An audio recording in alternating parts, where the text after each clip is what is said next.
நெல்லிக்காய் ஊறுகாங்க ஸ்கிப் பண்ணாமல் பாருங்கள், மெஷர்மெண்ட்டோடு கொடுத்துருக்கேன், அப்போ தான் உங்களுக்கு புரியும். நெல்லிக்காய் ஊறுகாய் போடலாங்க. இது வந்து ஹைப்ரிட் நெல்லிக்காய், நாட்டு நெல்லிக்காய் கிடைச்சாலும் எடுத்துக்கோங்க. 2 வாட்டி தண்ணியில் அலசிட்டு காட்டன் துணியில் ஈரம்லாம் நல்லா சுத்தமாக துடைச்சிடலாங்க. ஈரம் இருந்தால் ஊறுகாய் கெட்டுடுங்க. அரை மணி நேரம் ஆற வச்சுக்கலாம். 1 டீஸ்பூன் வெந்தயம் சேர்த்துக்கலாம்.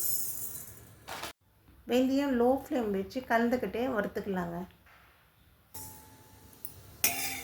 இந்த மாதிரி வறுபடணும். பார்த்துக்கலாங்க. 1 டேபிள் ஸ்பூன் கடுகு சேர்த்துக்கலாம். கடுகும் லோ ஃப்ளேமில் கலந்துக்கிட்டே இருக்கலாங்க. லைட்டாக அது வெடிக்கும் போது ஸ்டவ் ஆஃப் பண்ணிடலாம். பாருங்கள் வெடிக்குது. இப்போ ஸ்டவ் ஆஃப் பண்ணிடலாம். இது ரொம்ப வறுபடணும்னு இல்லை. ஜாருக்கு மாற்றிடலாம். கடுகும் வெந்தயம் ஆற வச்சுட்டு அதுக்கப்புறமா நம்ம மிக்சியில் நைஸாக பவுட்ரு பண்ணி எடுத்துக்கலாம். 50 கிராம் புளி, இதில் இருக்கிற நாரும் கொட்டையும் எடுத்துகிட்டு சுத்தமாக க்ளீன் பண்ணி வச்சுக்கலாம். நல்லா கொதிக்கிற தண்ணியில் ஊற வச்சுக்கலாங்க. புளி ஊறிடுச்சுங்க. இப்போ மிக்சியில் சேர்த்து அரைச்சிக்கலாம். இந்த மாதிரி பேஸ்ட்டாக அரைச்சிக்கணுங்க. ஊறுகாய்க்கெல்லாம் கடலெண்ணெய் நல்லாயிருக்கும், இல்லைன்னா எள்ளெண்ணெய் நல்லாயிருக்கும். இப்போ நான் கடலெண்ணெய் சேர்த்துக்கிறேன்.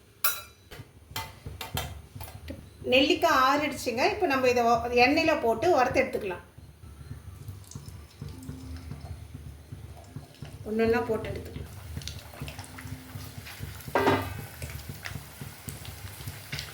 லோ ஃப்ளேமில் வச்சு வறுக்கணுங்க.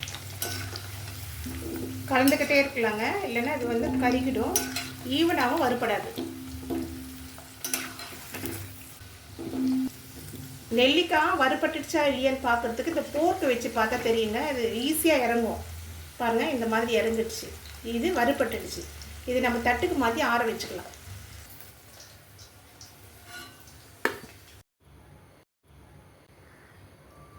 நெல்லிக்காய் ஆறிடுச்சு. இப்போ நம்ம விதையை நீக்கிடலாம். இந்த மாதிரி அழுத்தி விட்டாலே விதை தனியாக வந்துடுங்க. விதையை நீக்கிட்டு இந்த மாதிரி எடுத்துக்கலாங்க. விதையை நீக்கிட்டு இந்த மாதிரி தனித்தனியாக எடுத்து வச்சுக்கலாம். அதே எண்ணெயிலே 1 டீஸ்பூன் கடுகு சேர்த்துக்கலாம். கடுகு கொஞ்சம் பொரியட்டுங்க. கடுகு பொரிஞ்சிச்சு. 1 டீஸ்பூன் சீரகம் சேர்த்துக்கலாம். காஞ்ச மிளகாய் ஒரு 5 காஞ்ச மிளகாய் சேர்த்துக்கலாம்.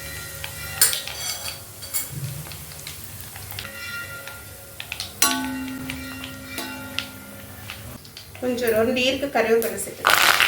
1/4 டீஸ்பூன் மஞ்சள் சேர்த்துக்கலாம். 1/2 டீஸ்பூன் பெருங்காயம் சேர்த்து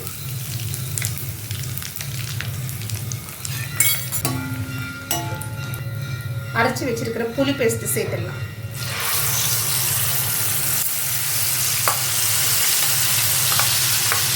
இப்போ நம்ம இந்த புளி பேஸ்ட்டு லோ ஃப்ளேமில் வேக வச்சுக்கலாங்க. புளி நல்லா வெந்துட்டு புளியில் இருந்து எண்ணெய் பிரிகிற வரைக்கும் வேக வச்சுக்கலாம்.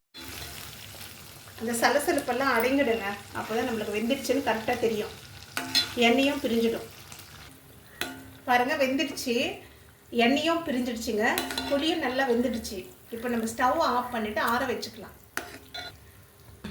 இப்போ அரைச்சி வச்சுருக்கிற வெந்தயம் கடுகு தூள் சேர்த்துக்கலாம். 50 கிராம் வெறும் மிளகாய் தூள் சேர்த்துக்கலாம். நீங்கள் உங்கள் காரத்துக்கு ஏற்ற மாதிரி நீங்கள் சேர்த்துக்கோங்க. இது 50 கிராம் வெறும் மிளகாய் தூளுங்க. காரம் அதிகமாக இருக்கும். கல்லுப்பு வெயிலில் வச்சு நல்லா காய வச்சு மிக்சியில் பவுட்ரு பண்ணி சேர்த்துருக்குறோம். 40 கிராம் உப்பு சேர்த்துக்கலாம். இப்போ இதில் நல்லா கலந்துக்கலாம்.